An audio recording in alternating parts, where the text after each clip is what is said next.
ఇక్కడ రాణా ప్రతాప్ అని వచ్చింటాడు. ఇక్కడ ఆయన మా విద్యార్థి నాయకుడు, నాతో పాటు ఉంటాడు. ఆయన తల్లి లేడు, తల్లి మాత్రమే ఉంటది. ఆయన పిల్లగాడు నేను వార్డు మెంబర్ ఎత్తాను వేసిండు. ఆయన మీద నిలబడ్డ ఆయన ఒక మాజీ ఎంపీటీసీ, మాజీ సర్పంచ్, రేపు గెలిస్తే మళ్ళీ ఉప సర్పంచ్ కావాలని చెప్పి వేసిండు. నేను వేరే వాళ్ళని ఎవరికి కించపరచడం కూడా మాట్లాడు. 5 పైసల బిల్ల లేదు ఆ రాణా ప్రతాప్ దగ్గర, 5 పైసల బిల్ల లేదు.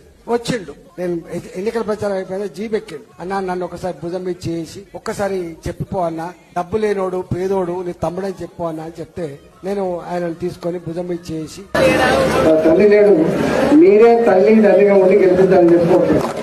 ఇక మా తమ్ముడు నా కొడుకు లాంటోడు, వీడికి 5 పైసల బిల్ల లేదు, పేదోడు, నువ్వు గెలిపించు సర్వీస్ చేస్తావని చెప్పినాం. ఆయన మెజార్టీ ఎంత తెలుసా? వార్డు మెంబర్గా 216 మెజార్టీ, 200 మెజార్టీ వచ్చింది.